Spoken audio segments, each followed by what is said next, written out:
Assalamualaikum warahmatullahi wabarakatuh. Hari ini saya mau beraktivitas seperti biasanya di hari Selasa. Mudah-mudahan bagi semua pejuang rupiah aktivitasnya dilancarkan dan segala urusannya dimudahkan.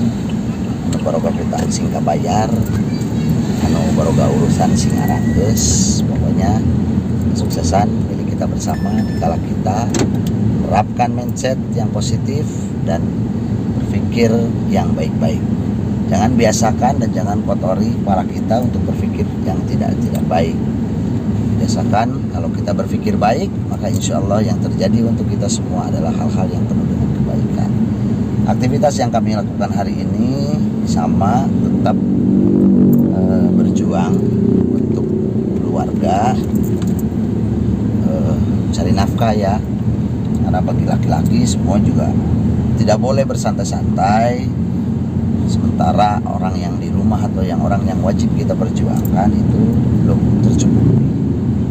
Nah, membahas yang ramai di media sosial dan di seluruh berita di Indonesia terkait minyak goreng, saya ini agak merhatiin aja dari kemarin, dari mulai ibu-ibu, nenek-nenek, teteh-teteh sampai dengan anggota DPR, semua bahas minyak goreng. Kalau kita amati dengan trending yang terus hari ini berjalan, bahkan tadi pagi saya baca berita Menag ini agak kebingungan, Menteri Perdagangan agak kebingungan. Hari ini katanya minyak goreng banjir di lapangan. Nah, kalau kita amati dari awal, munculnya kelangkaan minyak goreng itu kan karena pemerintah membuat kebijakan kesetaraan harga atau minyak goreng bersubsidi dan lain-lain, sehingga para pengusaha minyak goreng melakukan manuver-manuver yang memang secara tidak langsung melawan daripada kebijakan pemerintah. Nah, karena apa? Ya karena banyak alasannya tentunya. Tak mungkin juga kalau kos produksi mereka mahal, mereka jual murah tanpa subsidi yang jelas dari pemerintah terhadap perusahaan-perusahaan yang mengelola minyak goreng tersebut. Ya nggak maulah perusahaan mana juga. Nah, antiknya di negara yang kita cintai ini, ketika ada tren yang menarik, selalu banyak orang yang ikut menari di dalamnya, sampai yang menimbun dan seterusnya. Dan hari ini polisi, juga kejaksaan, para penegak hukum giat banget melakukan sidak-sidak. Dan kami sebagai rakyat Indonesia sangat mendukung kepada para penegak hukum tersebut, karena ya rakyat akan semakin susah dengan polemik antara pengusaha dengan kebijakan pemerintah yang ujungnya dimanfaatkan lagi oleh para pengusaha-pengusaha di bawahnya, sehingga harga tidak terkendali di pasar. Dan siapa bilang katanya sekarang banjir? Orang tadi saya nanya ke pegawai asisten rumah tangga saya, tetap aja agak sulit. Yang biasanya di warung ataupun di Alfa, Indomaret banyak, hari ini masih tetap juga langka juga. Ada langsung habis, ada langsung habis, sudah kayak ngantri gas LPG. Nah, yang perlu kita sikapi bersama-sama, mari kita kaji bersama-sama buat para pemuda Indonesia. Ketika ada urusan-urusan seperti ini, mari kita berkaji bersama-sama, mengaji bersama-sama, mengkaji apa sih pemerintah dengan perusahaan ini harus apa, gitu kan. Nah, kami pemuda Indonesia mengusulkan kepada pemerintah, lain kali kalau mau buat kebijakan, ya boleh kumpulkan dulu para pengusahanya.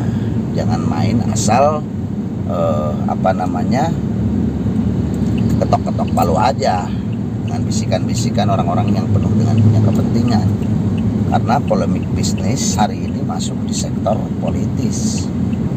Orang-orang yang punya para kepentingan itu hari ini, para pengusaha-pengusaha besar juga menyisipkan misi-misinya lewat sesi politik. Nah, ini yang bahaya. Ketika mereka berjoget dan menari, kami rakyat yang menjerit. Itu jadi banjir di lapangan hari ini belum terjadi, Pak Menteri. Mohon cek juga sidak ke lapangan.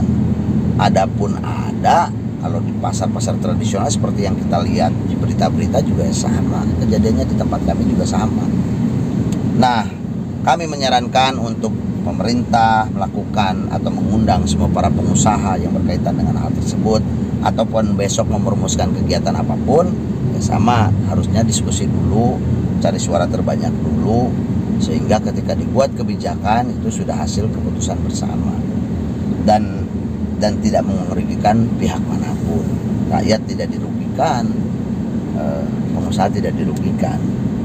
Memang pemerintah ini luar biasa menurunkan harga tersebut, tadinya pro rakyat, namun kejadiannya walhasil bukannya rakyat yang senang, ujungnya rakyat yang menderita ketika kebutuhan pokok yang dilakukan setiap hari itu langka di pasar karena oknum-oknum. Apalagi ini menjelang Ramadan. Menjelang Ramadan ini kan sudah biasa kalau di kita harga-harga semua naik. Harga-harga semua naik rata-rata ya, kebutuhan-kebutuhan pokok. Nah, pemerintah harus sejak dini mengantisipasi terkait hal-hal tersebut. Supaya apa? Supaya rakyat tidak merasa dirugikan atau merasa kebingungan. Karena apa? Karena ketika manuver yang dilakukan oleh pemerintah tidak seiringan dengan para pengusaha, alhasil pengusaha yang punya produk yang melakukan hal-hal tersebut kan bingung. Indonesia ini perkebunan kelapa sawitnya ini ribuan hektar, bahkan jutaan hektar, tapi kok kita yang sebagai negara terbesar perkebunan kelapa sawit yang menghasilkan minyak, ujungnya kitanya kesulitan, bodor. Bahkan kita lihat juga di berita Dirjen Bea Cukai di pelabuhan-pelabuhan melihat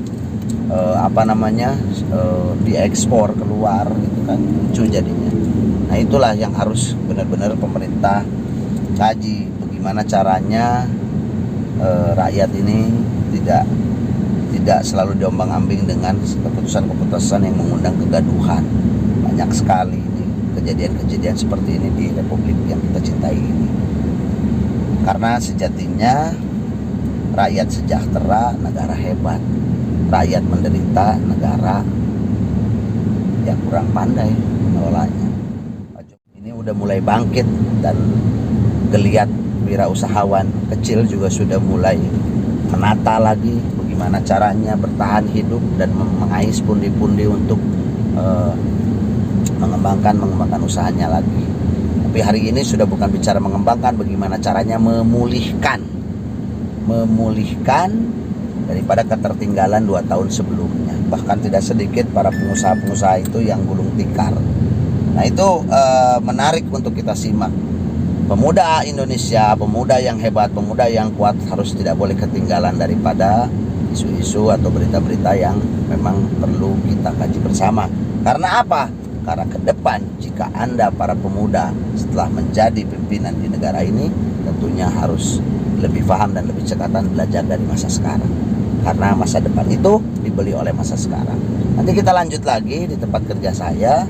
Kita bincang-bincang hal-hal yang menarik dan juga prestasi-prestasi Bapak Insinyur Haji Joko Widodo yang Purwakarta ini ada 2 proyek strategis nasional. 1 pengembangan tol Japek, 2 kereta cepat Indonesia China, ketiga ada 3, 1 lagi pembangkit listrik Jawa apa itu yang di Cirata.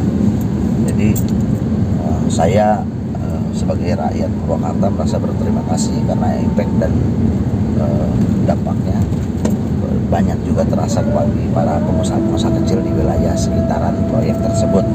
Mereka dapat mengais rezeki, masyarakat senang, dan ya kalau ada yang pro kontra itu biasa. Kalau yang nggak kebagian jerit-jerit. Yang lucunya lagi, orang nggak kerja pengen kebagian besar. Nah, ini hindarilah bagi para pemuda Indonesia. Mari bekerja, mari berjuang bersama-sama, gapai mimpi kita bersama-sama dengan kerja-kerja nyata. Jangan sampai kita hanya bisa menggunjing tapi tidak bisa melakukan aksi.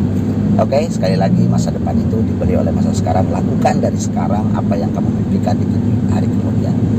Kita lanjut nanti ya. Assalamualaikum.